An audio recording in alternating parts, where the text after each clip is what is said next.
Hi guys, quick video here. I wanted to do something that is really, you may have not have come across this before, you may have not have heard this in this type of a context, but um, are, are you the bride? Are we the bride? Are we the church?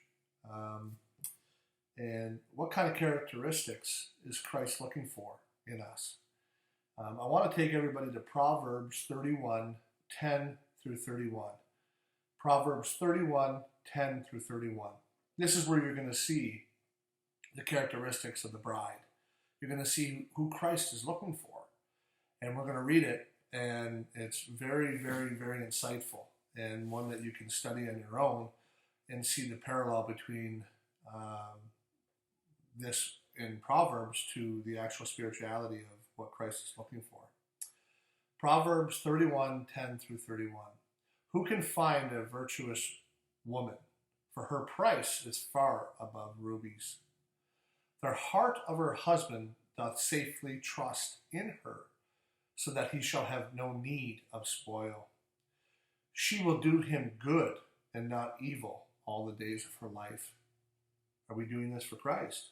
She seeketh wool and flax, and worketh willingly with her hands. She is like the merchant ships. She bringeth her food from afar. Okay, spiritually, this is talking about bringing her knowledge from God. Okay, from only God, from heaven. She riseth also while it is yet night, and giveth meat to her household and a portion to her maidens. Okay, this is very spiritual. She considereth a field and buyeth it. With the fruit of her hands she plants a vineyard. She girdeth her loins with strength, and strengthens her arms. She perceiveth that her merchandise is good, and her candle goeth not out by night. Do we understand that? Wow, that's very powerful. She perceiveth that her merchandise is good. Okay? Is your merchandise good? Is your fruit fruitful? And her candle goeth not out by night. What does this mean? How is this parallel to the 10 virgins? Right? She layeth her hands to the spindle, and her hands hold the distaff. She stretcheth out her hand to the poor. Yeah, she reaches forth her hands to the needy, physically and spiritually. She is not afraid of snow for her household, for all her household is clothed with scarlet. Rough times, especially now with the abomination. She's not afraid, right? She's ready for the tough times. She maketh herself coverings of tapestry, her clothing silk and purple. Oh, that's what the bride wears. Her husband is known in the gates, when he sitteth among the elders of the land. Well, Christ is known, of course. She maketh fine linen, and selleth it, and delivereth girdles unto the merchant. Fine linen is the righteous act of the saints. Who's the bride? She's arrayed in fine linen.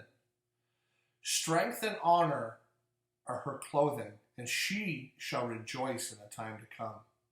Strength and honor are her clothing, and she shall rejoice in a time to come. The time is coming. The harpazo is coming. The rapture is coming. Her time will be rejoicing soon. She opened her mouth with wisdom, and in her tongue is the law of kindness. Boy, oh boy, do we need wisdom and knowledge now with the deceiving that's going on with the abomination. She looketh well to the ways of her household, and eateth not the bread of idleness. Wow. Itching ears? Not a chance for the wife.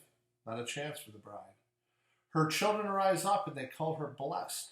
Her husband also, and he praiseth her. Many daughters have done well, but thou hast excelled them all. Many daughters have done well, but you excel them all. Do you excel them all? This is Christ talking to you.